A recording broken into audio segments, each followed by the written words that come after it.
उनके घर पर प्रकट होते हैं। असमन गुनई राव नहीं बोला, पी पर पात सरिस मनु डोला। रघुपति पिता ही प्रेम बस जानी, पुनि कछु कयई मातु अनुमानी। राजा मन ही मन इस प्रकार विचार कर रहे हैं, बोलते नहीं। उनका मल पीपल के पत्ते की तरह डोल रहा है।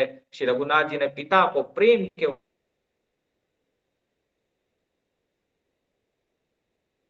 बस जानकर या अनुमान करके कि माता फिर कुछ कहेगी, माता कहेगी तो पिताजी को दुख होगा। देश काल अवसर अनुसारी बोले बच्चा वीर बिचारी। देश काल और अवसर के अनुकूल विचार कर विनीत वचन कहे, तात मैं कुछ कहता हूँ या ठिठाई करता हूँ, इस अनौचित्य को मेरी बाल्यावस्था समझकर क्षमा कीजिएगा। रघुनाथ जी पिताजी को प्रेम के वश जानकर ये अनुमान कर रहे हैं कि माता जो है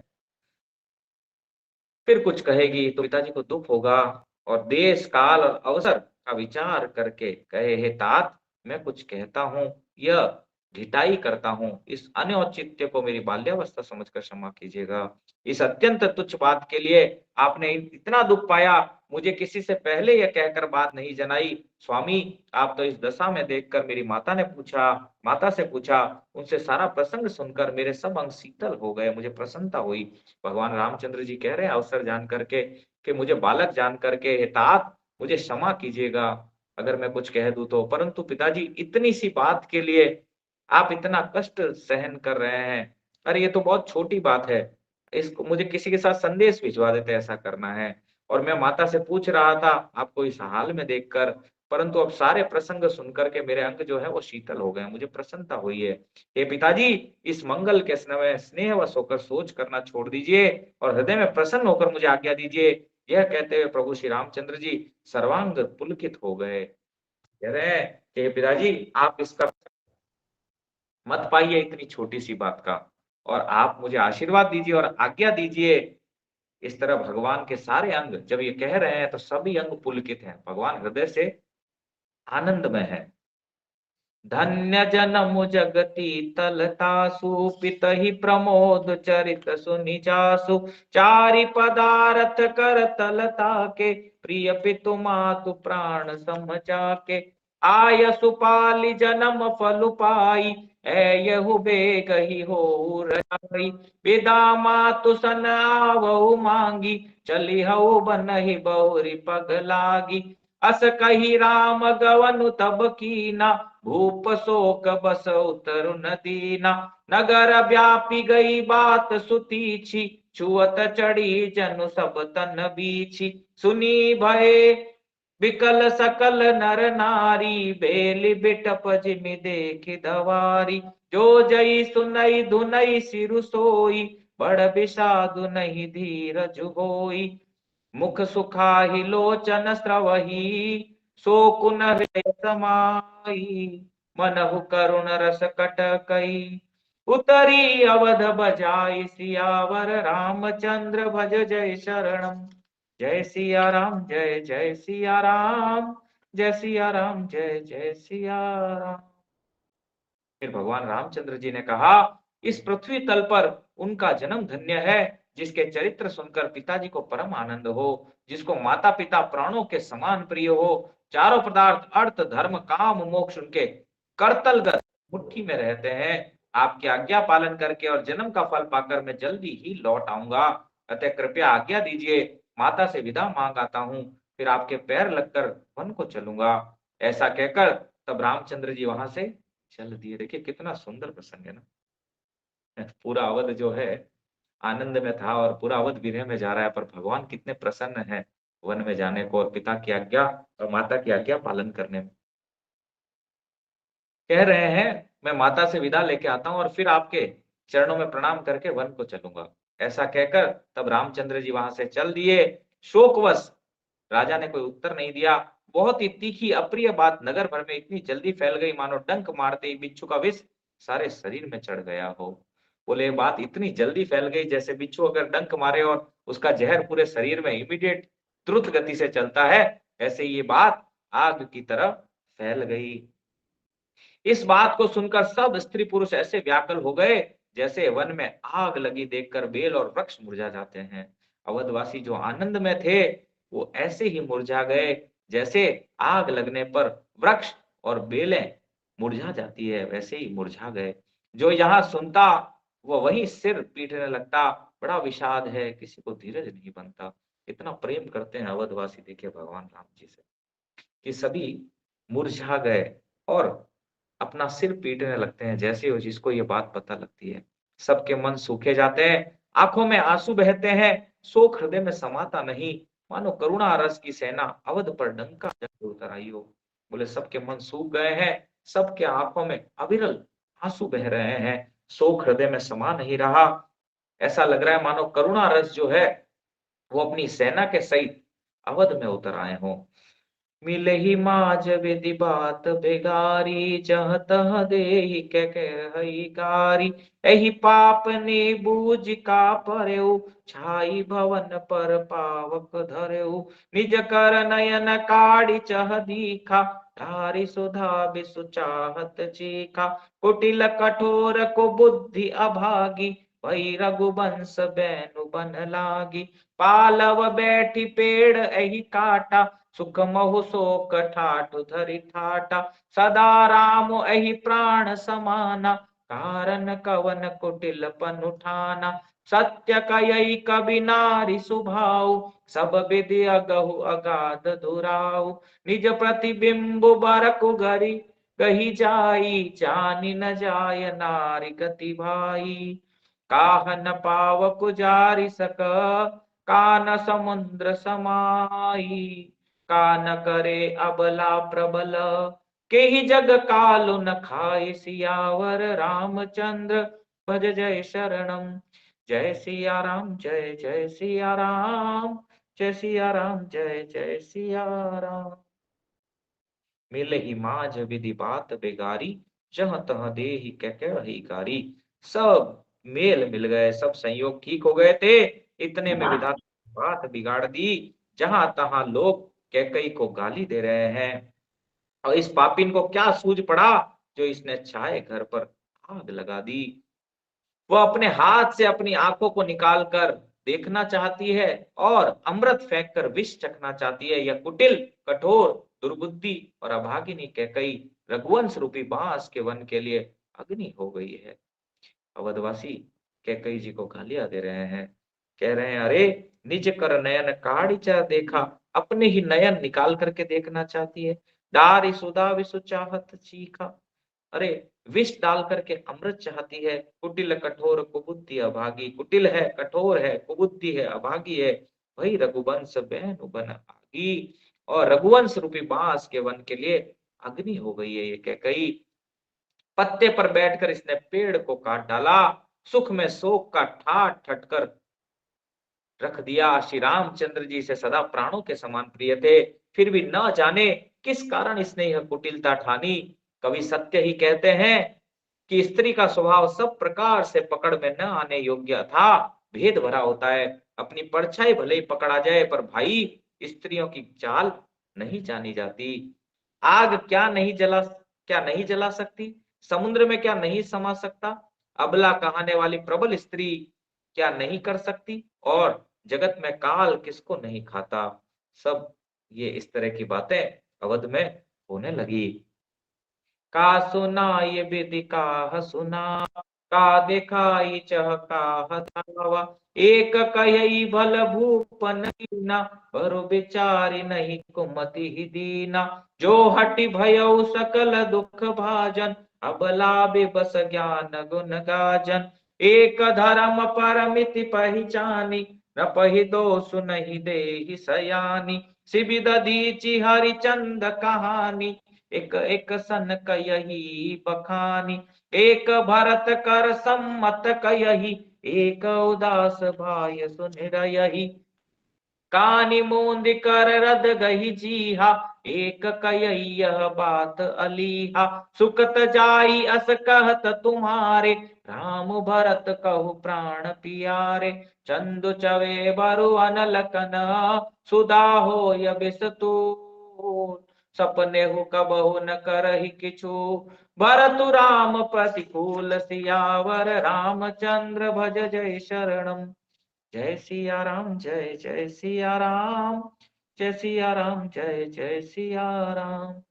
का साई विधि काह सुनावा, का दिखाई चह काह दिखावा। एक कयई भल भूप न कीना, बरु विचारी नहीं कुमति ही दीना। अरे विधाता ने क्या सुनाकर क्या सुना दिया। अरे आनंद चल रहा था अवध में, पर ये विधाता ने क्या सुनाना था और क्या सुना दिया। क्या दिखाकर क्या दिखा दिया। अरे हम तो प्रतीक्षा कर रहे थे भगवान के राजा बनने की, परंतु ये विधाता ने क्या दिखा दिया। एक कहते हैं कि राजा ने अच्छा नहीं किया, दुर्बुद्धि कैकई को विचार कर वर नहीं दिया। जो हट करके कैकई की बात को पूरा करने में अड़े रहकर स्वयं सब दुखों के पात्र हो गए। स्त्री के विशेष वश होने के कारण मानो उनका ज्ञान और गुण जाता रहा। एक दूसरे जो धर्म की मर्यादा को जानते हैं और सयाने हैं, वे राजा को दोष नहीं देते। कुछ लोग राजा को दोष दे रहे हैं कि अरे हमारे जो राजा हैं वो क्यों स्त्री के वश हो गए, क्यों दुर्बुद्धि के कई को विचार करके वर नहीं दिया, बिना विचारे ही वर दे दिया। और कुछ लोग जो कि सयाने हैं, मर्यादा को जानते हैं धर्म की, वे राजा को दोष नहीं देते। वे सिबी दधीची और हरिश्चंद्र की कथा एक दूसरे से बखान कर कहते हैं। कोई एक इसमें भरत जी की सम्मति बताते हैं, कोई एक सुनकर उदासीन भाव से रह जाते हैं। अवध में बात चल रही है सबके बीच। कोई सिबी दधीची और हरिश्चंद्र जो रघुकुल में महान महान विभूतियां आई थी उनकी चर्चा करने लगे। कोई भरत जी को सम्मति बताता है, बोले भरत जी का जरूर इसमें हाथ होगा, तभी उनकी मां ने ऐसा मांगा है। कोई उदासीन होकर के रह जाते हैं। कोई हाथों से कान मूंद कर और जीभ को दांतों तले दबाकर कहते हैं यह बात झूठ है, ऐसी बात कहने से तुम्हारे पुण्य नष्ट हो जाएंगे। भरत जी को तो श्री रामचंद्र जी प्राणों के समान प्रिय है। जैसे ही कोई भरत जी का नाम ले रहा है, कोई अपने हाथों से कान बंद कर देता है, जीभ को दांतों तले दबा देता है और बोलता है ये बात झूठ है। अगर तुम ऐसा कहोगे तो तुम्हारे पुण्य नष्ट हो जाएंगे, क्योंकि वैष्णव अपराध है ये। और भरत जी तो रामचंद्र जी को प्राणों से अधिक प्रिय है, और रामचंद्र जी भरत जी को प्राणों से अधिक प्रिय है। चंद्रमा चाहे आग की चिंगारियां बरसाने लगे और अमृत चाहे विष के समान हो जाए, परंतु भरत जी स्वप्न में भी कभी श्री रामचंद्र जी के विरुद्ध कुछ नहीं कहेंगे। ऐसे प्रजावासी बात कर रहे हैं आपस में कि चाहे चंद्रमा शीतलता छोड़ करके आग उगलना लगे, अमृत चाहे विष के समान हो जाए, परंतु भरत जी स्वप्न में भी भगवान के विरुद्ध नहीं करेंगे। एक विधात ही दूषण देहि, सुधा दिखाय दीन विसुजेहि। खर बरु नगर सोच सब काहू, दुसह दाहु उर मिटाउ छाऊ। विप्र बधु कुल मान्य जठेरी, जे प्रिय परम कैकेयी केरी। लगी देन सिख सील सराही, वचन बान सम लागहि ताहि। भरतु न मोहि प्रिय राम समाना, सदा कयौ यह सब जग जाना। करहु राम पर सहज सनेहु, केहि अपराध आज बन देहु। कबहु न कियहु सवति आरेसु, प्रीत प्रतीत जान सब देसु। कौशल्या अब काह बिगारा, तुम जेहि लागी वज्रपुर जारा। सिय की पिय संग परिहरही, लखनु की रही धाम। राजु की भुजब भरतपुर, नपु की जियई बिनु राम। सियावर रामचंद्र भज जय शरणम। जय सिया राम, जय जय सिया राम। जय सिया राम, जय जय सिया राम। कोई कोई विधाता को दोष दे रहा है कि जिसने अमृत दिखा करके विष दे दिया, नगर भर में खलबली मच गई है। सब किसी को सोच हो गया है, सबका हृदय दुख से जलने लगा। आनंद का जो उत्साह है वो मिट गया। ब्राह्मणों की स्त्रियां कुल की माननीय जो बड़ी बूढ़ी और कैकई को जो परम प्रिय थी, वे उनकी सील की सराहना करके उसे सीख देने लगी, पर उसको उनके वचन बाण के समान लगते। जो जो भी स्त्रियां कैकई की सेवा करती थी या कैकई जिनकी बात मानती थी, वे सब कैकई के पास गई, उनको समझाने लगी, परंतु उन सब के वचन जो है कैकई को बाणों के समान लगने लगे। वे कहती, तुम तो सदा कहा करती थी कि रामचंद्र जी के समान मुझको भरत भी प्यारे नहीं है। इस बात को सारा जगत जानता है। श्री रामचंद्र जी पर तो तुम स्वाभाविक ही स्नेह करते रही हो, आज किस अपराध से उन्हें वन दे रही हो। वे सब कहती, भरत न मोहि राम प्रिय, मोहि प्रिय राम समाना।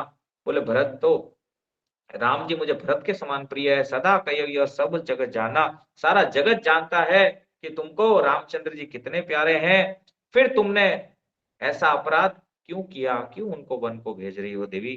तुमने कभी सौतिया डाह नहीं किया। आज देश तुम्हारे प्रेम और विश्वास को जानता है। अब कौशल्या ने तुम्हारा कौन सा बिगाड़ कर दिया जिसके कारण तुमने सारे नगर पर वज्र गिरा दिया? बोले ऐसा कौशल्या ने क्या कर दिया कि जिसकी सजा तुमने सारे नगर को दे दी? जहां आनंद चल रहा था उसको तुमने शोक में डाल दिया है। कैकई, तुम्हें विचार करना चाहिए।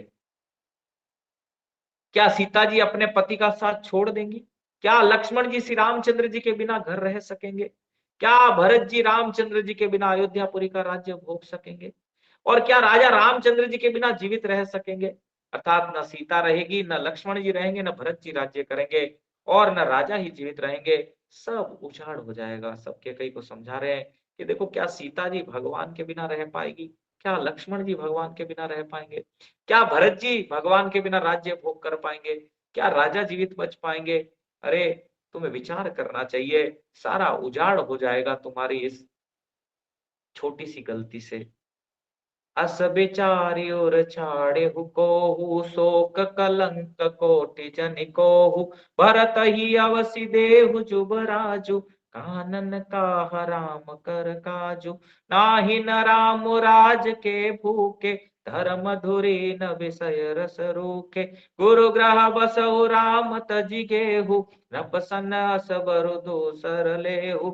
जो नहीं लगी हो कहे हमारे, नहीं लागहि कछु हाथ तुम्हारे। जो परिहास कीन कछु होई, तो कही प्रगट जनावहु सोई। राम सरिस सुत कानन जो, काह कयहि सुनि तुम कहु लोगु। उठहु बेगी सोई करहु उपाई, जेहि विधि सोकु कलंकु नसाई। जेहि भांति सोकु कलंकु जाय, उपाय करि कुल पालहि। अति फेरु राम ही जाति बन जनि बात दूसरी चालही। जिमि भानु बिनु दिनु प्राण बिनु तनु चंद बिनु जिमु जामिनी। तिमि अवध तुलसीदास प्रभु बिन समुझि दोषिय भामिनी। सखिन सिखावन दीन सुनत, मधुर परिणाम हित। तेई कछु कानन कीन, कुटिल प्रबोधि खूबरी। सियावर रामचंद्र भज जय शरणम। जय सिया राम, जय जय सिया राम, जय सिया राम, जय जय सिया राम। सब अवध की जो नारियां हैं वो सब समझा रही है कि कई को, कह रही अस विचारी और छाड़े हो को, शोक कलंक कोटि जनिक को।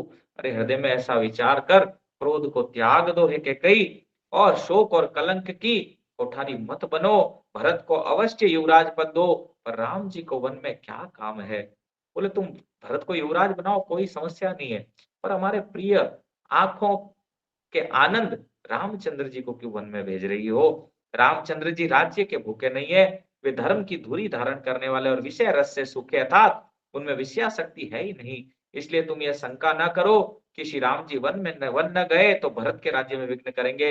इतने पर भी मन न माने तो तुम राजा से दूसरा ऐसा यह वर ले लो कि श्री राम घर छोड़कर गुरु के यहाँ रहे। कितने आनंद की बात कर रहे हैं। बोले अरे तुम वन में क्यों भेज रही हो? तुम्हें अगर इतना ही शंका है कि अगर राम जी यहाँ रहेंगे तो भरत के राज्य में विघ्न पड़ेगा, तो तुम ऐसा करो कि राम जी को गुरु के घर भेज दो, दूसरा वर मांग लो। जो तुम हमारे कहने पर ना चलोगी तो तुम्हारे हाथ कुछ ना लगेगा। यदि तुमने कुछ हंसी की हो तो उसे प्रकट में कहकर जना दो कि मैंने दिल लगी की है।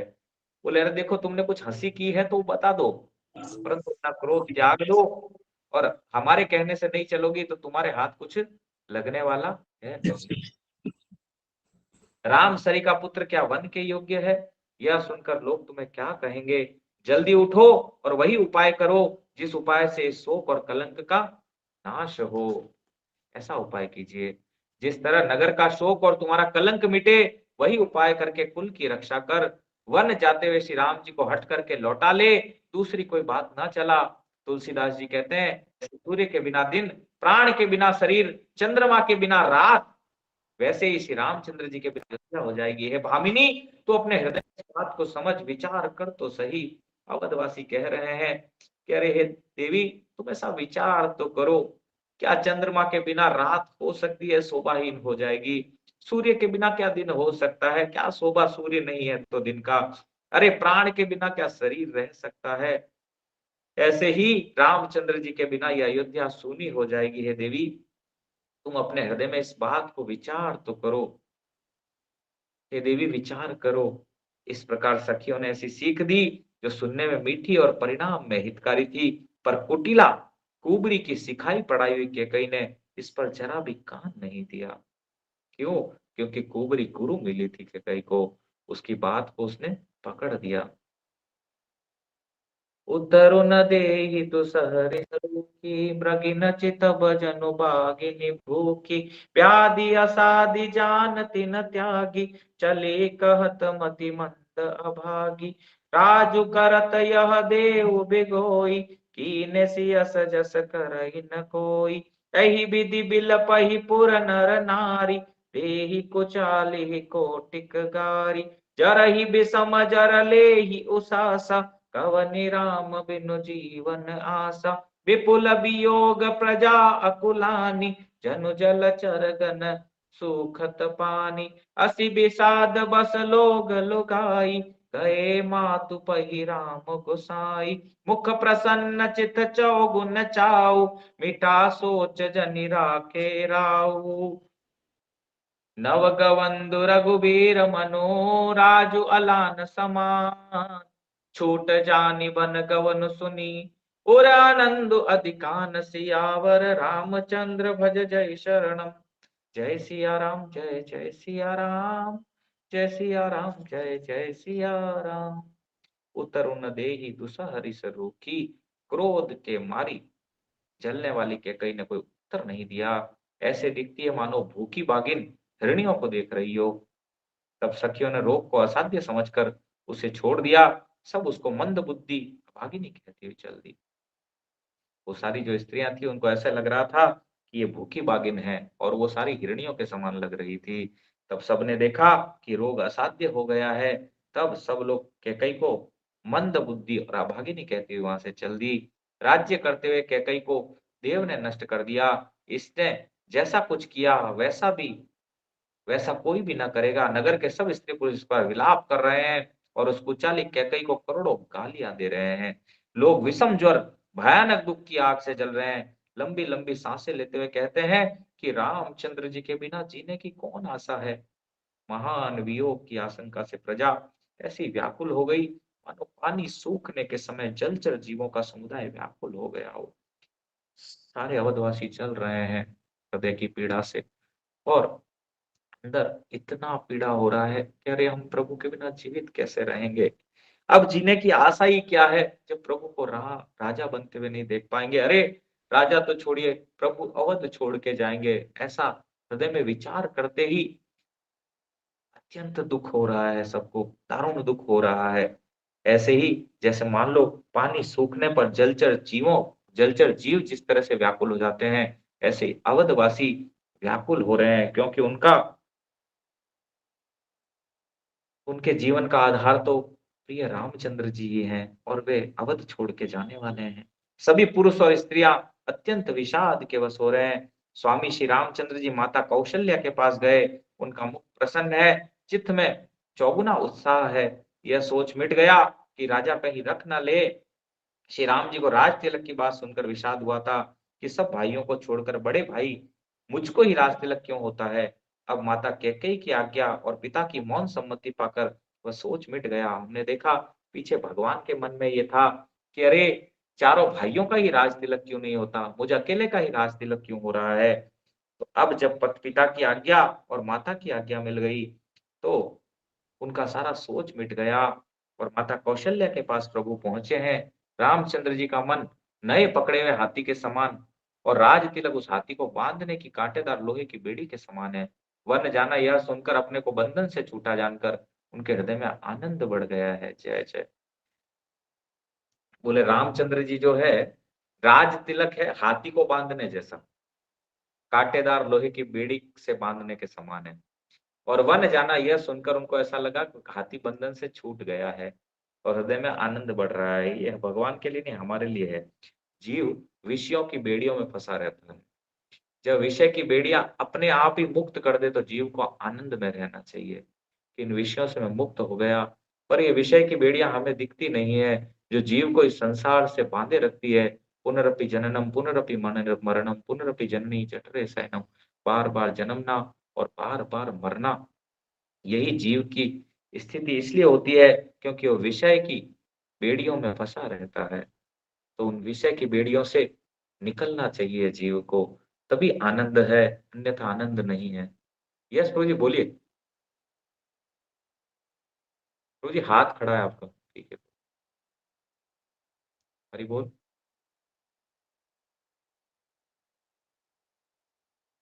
हरि बोल, आवाज आ रही है सभी को? आ रही है गुरु जी। यस प्रभु। हरि बोल। आ रही है आवाज? आ रही है। कोई पीके प्रभु है, उन्होंने हाथ खड़ा कर रखा है इसीलिए। ठीक है, तो ऐसे ही जीव जो है उसके जीवन में आनंद तभी है जब वो विषयों की बेड़ियों से मुक्त हो जाए। तो भगवान यहाँ आनंद में है क्योंकि राज तिलक करना कांटेदार लोहे की बेड़ी के समान है। और वन जाना जो है आनंद, बंधन से छूटना है। क्योंकि भगवान जानते हैं कि वन में जाएंगे तो साधु संतों के दर्शन होंगे। यहाँ तो साधु संत आएंगे तो दर्शन होगा, परंतु वहां तो हम जाकर के साधुओं का दर्शन करें, उसमें कितना आनंद है। प्रभु को वही आनंद हो रहा है। परंतु अवधवासी सारे व्याकुल हैं। रघुकुल तिलक चोरी दो खाता, मुदित मातु पद नायऊ मात, दीन असीस लाय उरलीने, भूषण बसन निछावरी कीने, बार बार मुख चुंबती माता, नयन नेह जल पुलकित गाता, गोद राखी पुण्य हृदय लगाए, सवत प्रेम रस पयद सुहाए, प्रेम प्रमोद न कछु कही जाई, रंक धनद पद बीजनु पाई, सादर सुंदर बदनु निहारी, बोले मधुर बचन महतारी, कयहु तात जननी बलिहारी, कबहि लगन मुद मंगलकारी, सुखत शील सुख शिव सुहाई, जन्म लाभ कई अवधि अगाई, जहि चाहत नर नारी सब, अति आरद एहि भांति, जिमि चातक चातक त्रसित, वृष्टि शरद ऋतु स्वाति सियावर, रामचंद्र भज जय शरणम। जय सिया राम, जय जय सिया राम, जय सिया राम, जय जय सिया राम।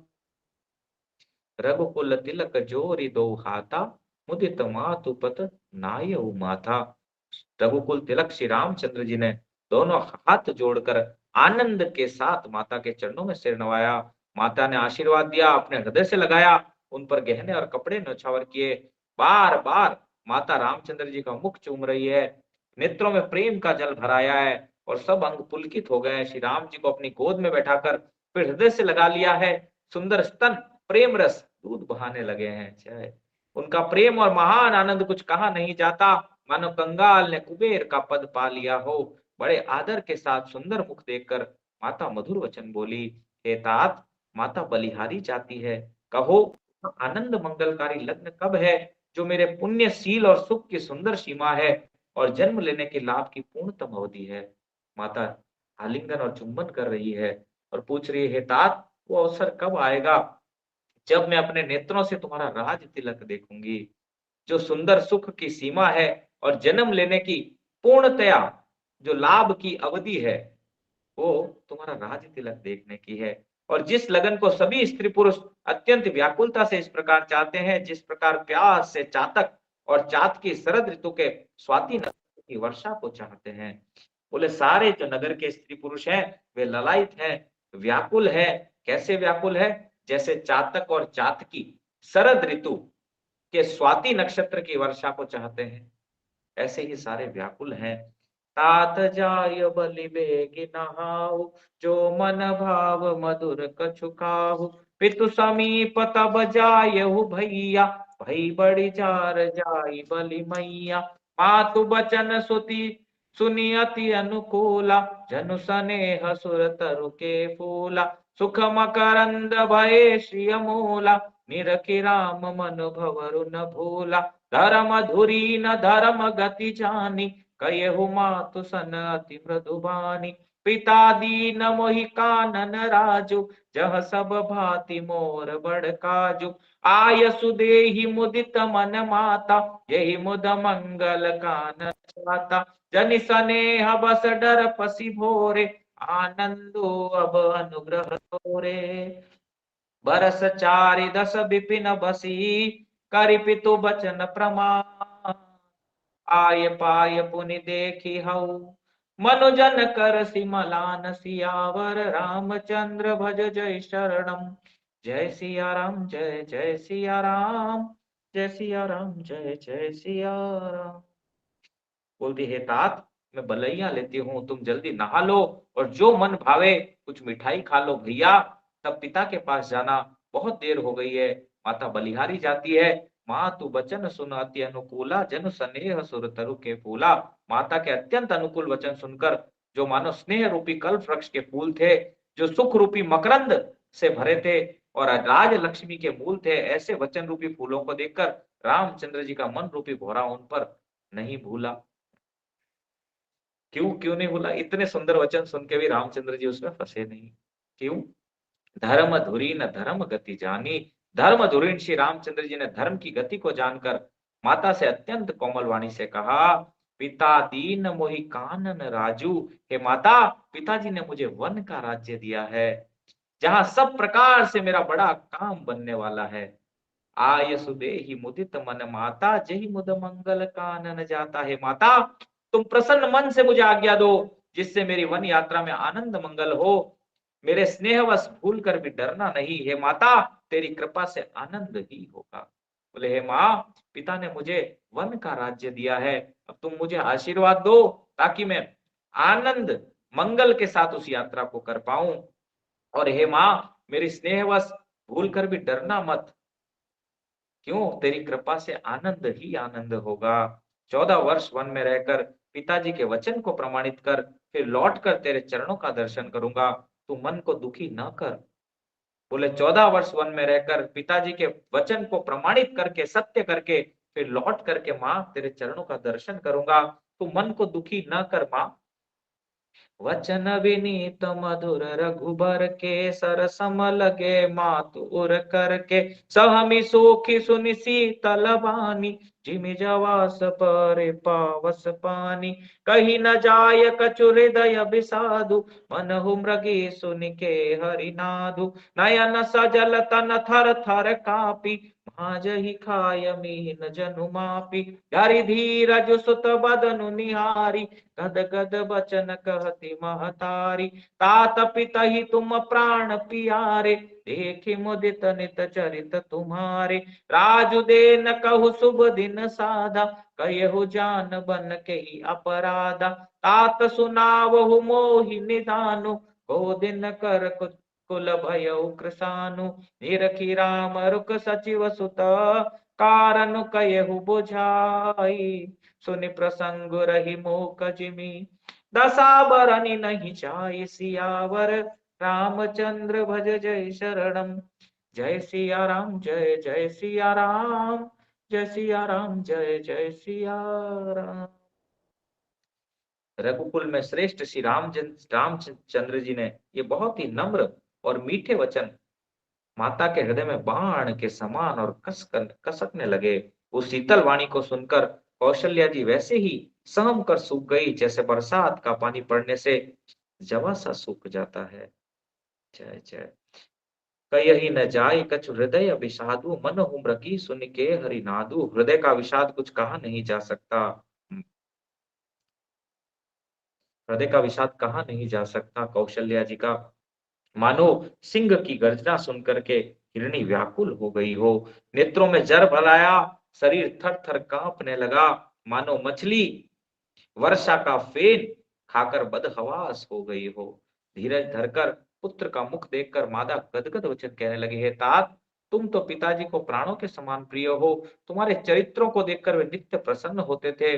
राज्य देने के लिए उन्होंने ही शुभ दिन सोधवाया था, फिर अब किस अपराध से वन जाने को कहा है तात? मुझे इसका कारण सुनाओ। सूर्यवंश रूपी वन को जलाने के लिए अग्नि कौन हो गया है तात? बताओ मुझे। तब श्री रामचंद्र जी का रुख देखकर मंत्री के पुत्र ने सब कारण समझाकर कहा। उस प्रसंग को सुनकर वे गूंगी जैसी चुप रह गई। उनकी दशा का वर्णन नहीं किया जा सकता। भगवान रामचंद्र जी तो बोले नहीं। तभी जो मंत्री थे उनका पुत्र, उसने सारी घटना कौशल्या जी को बता दिया। और कौशल्या जी की वही स्थिति हुई जो दशरथ महाराज की है। राखी न सकहि न कहि सक जाहु, दुहु भांति उर दारुन दाहु। लिखत सुधा कर गाल खिराहु, विधि गति बाम सदा सब काहू। धर्म स्नेह उभय मति घेरी, भई गति सांप छुछुंदरी केरी। राखहु सुत ही करहु अनुरोधु, धर्म जाय अरु बंधु विरोधु। कयहु जान बन तो बड़ी हानि, संकट सोच विबस भई रानी। बहुरी समुझितिय धर्म सयानी, राम भरत दो सुत समझानी। सरल स्वभाव राम महतारी, बोली बचन धीर धरि भारी। तात जाऊ बल की नेहुनी का, पितु आयसु सब धर्म कटीका। राजुदेन कही दीन बनु, मोहि न सो दुख लेसु। तुम बिनु भरत ही भूपत ही, प्रज ही प्रचंड कलेसु। सियावर रामचंद्र भज जय शरणम। जय सिया राम जय जय सिया राम। जय सिया राम जय जय सिया राम। राखी न सकहि न कही सक जाहू, दुहु भांति उर दारुण दाहू। न रख ही सकती हूँ न यह कह सकती हूँ कि वन को चले जाओ। दोनों ही प्रकार से हृदय में बड़ा भारी संताप हो रहा है। मन में सोचती है, देखो विधाता की चाल सदा सबके लिए टेढ़ी होती है। लिखने लगे चंद्रमा और लिख गया राहु। धर्म और स्नेह दोनों ने कौशल्या जी की बुद्धि को घेर लिया। उनकी दशा सांप छछूंदर की सी हो गई। वे सोचने लगी, यदि मैं हट करके पुत्र को रख लेती हूँ तो धर्म जाता है और भाइयों में विरोध होता है, और यदि वन जाने को कहती हूँ तो बड़ी हानि होती है। इस प्रकार के धर्म संकट में पड़कर रानी विशेष रूप से सोच के वश हो गई। फिर बुद्धिमती कौशल्या जी स्त्री धर्म पातिव्रत धर्म को समझकर राम तथा भरत दोनों पुत्रों को समान जानकर, देखिए कितनी सुंदर बात है। यहाँ पातिव्रत धर्म का देख रही है, धर्म संकट है दोनों तरफ कि इधर इधर अगर रोकती हूँ तो भाइयों में कलेश होगा, और नहीं रोकती हूँ तो प्रजा बड़ी व्याकुल है, धर्म संकट है। पर इस धर्म संकट में कौशल्या जी पातिव्रत धर्म का पालन कर रही है, क्योंकि जानती है उसका महत्व। और फिर भरत और राम जी दोनों को अपने पुत्रों के समान जानकर सरल स्वभाव वाली श्री रामचंद्र जी की माता बड़ी धीरज धरकर वचन बोली है, तात मैं बलिहारी जाती हूँ, तुमने अच्छा किया। पिता की आज्ञा का पालन करना ही सब धर्मों का शिरोमणि धर्म है। राज्य देने को कहकर वन दे दिया, उसका मुझे लेश मात्र भी दुख नहीं है। दुख तो इस बात का है कि तुम्हारे बिना भरत को, महाराज को और प्रजा को बड़ा भारी क्लेश होगा। कितना देखो हृदय में धीरज धारण किया कौशल्या जी ने, और कितनी सुंदर आज्ञा दी है कि हे तात मैं बलिहारी जाती हूँ, तुमने बड़ा अच्छा किया, क्योंकि पिता की आज्ञा का पालन करना ही सारे धर्मों का शिरोमणि धर्म है। और राज्य देने का कहकर वन दे दिया, इसमें भी मुझे दुख नहीं है।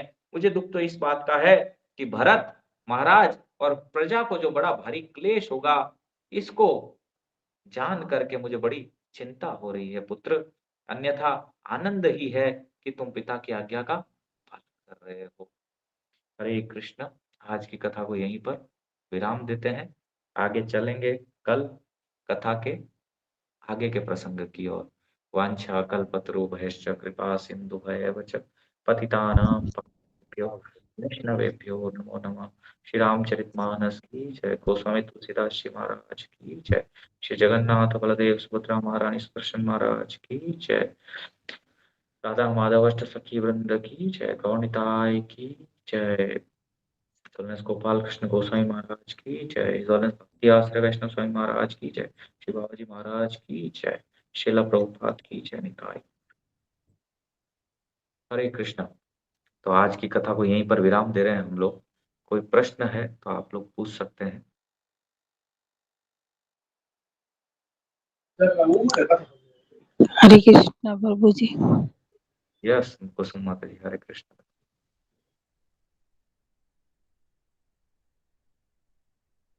यस सीता देवी दासी जी बोलिए।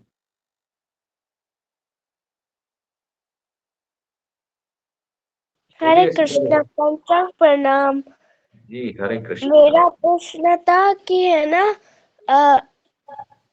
कौशल्या माता को तो दुखी होना चाहिए था जब है ना राम जी है ना वनवास जा रहे थे। बिल्कुल सत्य कहा आपने, परंतु बेटा वो सामान्य स्त्री नहीं है। सामान्य स्त्री दुखी होगी यहाँ पे, है ना। धर्म का पालन करने वाले हैं कौशल्या जी और दशरथ जी। यही तो है मनु और शत्रुपा जी। हमने देखा था ना, मनु और शत्रुपा ही यहाँ कौशल्या और दशरथ के रूप में अवतरित होते हैं। ये सामान्य लोग नहीं है बेटा, ये 12 महाजनों में से एक है। तो 12 महाजन सामान्य लोगों जैसा आचरण नहीं करते, धर्म का आचरण करते हैं। कौशल्या जी भी दुखी हुई अंदर से, परंतु उन्होंने धर्म का विचार किया कि इस समय धर्म क्या है। कैकेयी ने धर्म का विचार नहीं किया, पर कौशल्या जी धर्म का विचार कर रही है। धर्म का विचार करने के कारण ही, ठीक है, वे पातिव्रत्य धर्म का विचार कर रही है कि इस समय क्या उचित है और क्या अनुचित है, ये सोच करके निर्णय ले रही है। तो इनसे हमें सीखना चाहिए कि किस तरह धर्म का पालन करना चाहिए, है ना। ऐसे ही कौशल्या जी यहाँ धर्म का विचार कर करके निर्णय कर रही है।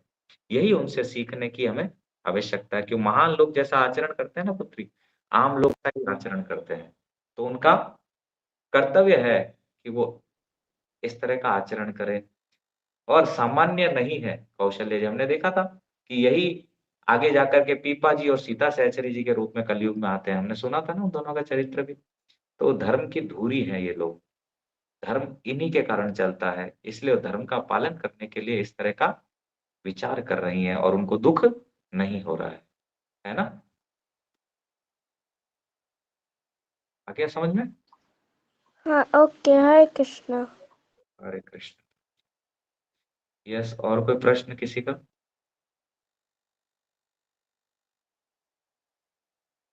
और किसी का कोई प्रश्न है तो पूछ सकते हैं, नहीं तो कथा को विराम कर रहे हैं। कुसुम माता जी, विजय प्रभु, ललिता माता जी, विलास माता जी, राहुल प्रभु, मनिंदर जगदीश प्रभु, कोई प्रश्न किसी का? हरे कृष्णा प्रभु जी, दंडवत प्रणाम। यस प्रभु जी, हरे कृष्ण था। और आज की कथा मार्मिक थोड़ा, आज रामचंद्र जी कौशल्या माता जी उनका जो संवाद था, किस प्रकार से कौशल्या माता जी ने तो बिल्कुल ही मतलब इस प्रकार से लगता है कि ऐसी माता रही होंगी कि माताएं विलाप करने लग जाती है। और कौशल्या माता जी ने बिल्कुल ही पहली ही बार में उन्होंने सटीक रूप से उन्होंने ये विचार रखा कि मुझे उसकी चिंता है कि तुम्हारे जाने के बाद भरत जी, महाराज दशरथ और प्रजा का क्या होगा। यानी कितने दूरदर्शी थे वो। बिल्कुल प्रभु जी, क्योंकि धैर्य को धारण किया ना। धैर्य जिसके जीवन में है, जिनके जीवन में धैर्य है, भगवान है, वही ऐसी बात कर सकते हैं। आम व्यक्ति ऐसा बात नहीं कर सकता। आम व्यक्ति छोटी मोटी चीज, जो मरने वाले हैं सोचो, उनसे भी संबंध छोड़ नहीं पाता, वहां भी धर्म को छोड़। आजकल कलयुग के जीवों की तो स्थिति क्या है, धर्म को तो कहीं से निभाते ही नहीं है ना। धर्म के लिए कुछ भी नहीं करते। अब देखो बड़े बड़े, पिछली बार हम एक बार देखे थे कि इस्कॉन में किस तरह से ब्रह्मचारी बन रहे हैं बच्चे, तो माताएं ब्रह्मचारी नहीं बना रही बच्चों को। अरे ब्रह्मचारी बनना धर्म का प्रचार की आवश्यक नहीं है। जिस तरह से डॉक्टर की आवश्यकता है, ऐसे ही धर्म के प्रचार करने के लिए मेंटल, ठीक है, क्योंकि ये, ठीक है, लोग मानसिक रूप से ग्रसित हैं, उनके लिए भी तो चिकित्सक चाहिए ना। परंतु माताएं आजकल, ये स्थिति है, पुत्र भले वृद्धाश्रम में डाल दे कोई दिक्कत नहीं, परंतु पुत्र को ब्रह्मचारी नहीं बनाती। यही बड़ा दुख का विषय है एक्चुअली, क्योंकि धर्म के मार्ग के लिए पुत्र को न्यौछावर नहीं करती, कि धर्म के मार्ग पे पुत्र को जाने दे, उसमें बाधा बनती है। परंतु यहाँ ऐसी कौशल्या जैसी माता होनी चाहिए जो धर्म के मार्ग में पुत्र को प्रशस्त करे, उसको रोके ना। ऐसी होनी चाहिए माताएं। ये है हमारा इतिहास और ये है हमारे पुराण जो हमें ये शिक्षा देते हैं। अगर हम निरंतर इसका अध्ययन करें तो हम लोग भी ऐसे धैर्यवान हो जाएं, परंतु दुर्भाग्य से हम इनका आचरण नहीं करते और न इसको पढ़ते हैं। इसीलिए शॉर्ट टेम्पर्ड हैं हम लोग और बहुत ही छोटी-छोटी चीज़ों के लिए लड़ पड़ते हैं। छोटी-छोटी चीज़ों के लिए पता नहीं क्या-क्या कर बैठते हैं हम लोग। तो परंतु ये रामायण जैसा ग्रंथ जब हमारे जीवन में होगा, तो हमें पता लगेगा कि वास्तव में माता को कैसा, पुत्र के प्रति माता का क्या कर्तव्य है, पति के प्रति क्या कर्तव्य है, वास्तव में धर्म क्या है, ये शास्त्र पढ़ने से पता लगेगा। शास्त्र ही है जो धर्म की व्याख्या कर सकता है, अन्यथा हमें पता भी नहीं है धर्म है क्या वास्तव में। हम हिंदू हैं कह के झंडा लेके घूमते रहते हैं। हमें पता ही नहीं वास्तव में धर्म है क्या। इसलिए धर्म की सही परिभाषा ज्ञात नहीं होने से हम ऐरे-गैरे किसी भी चीज़ को धर्म मानने लगते हैं। छोटी-सी सेवा करने लगते हैं, तो उसमें सोचते हैं मैं कर रहा हूँ, मैं ऐसा कर रहा हूँ, मैं कौवों को ठीक है, खाना खिला रहा हूँ, मैं कुत्तों को खाना खिला रहा हूँ। अरे भाई तुम नहीं खिलाते हो तो क्या पलते नहीं है वो? क्या हाथी को तुम नहीं खिलाते हो तो क्या हाथी जंगल में पल नहीं रहा है? पर ये हमारी मूर्खता है। क्योंकि हम लोग ग्रंथों को पढ़ते नहीं हैं, इसीलिए ये सारी समस्याएँ होती है। बिल्कुल सत्य कहा राहुल प्रभु आपने। क्या अद्भुत है कि कौशल्या जी का चरित्र वास्तव में। मतलब सोच के भी अंदर से आनंद हो रहा है कि कितना मतलब विशाल हृदय है कौशल्या मैया का। जी, विजय प्रभु बोलिए। बोलिए विजय प्रभु।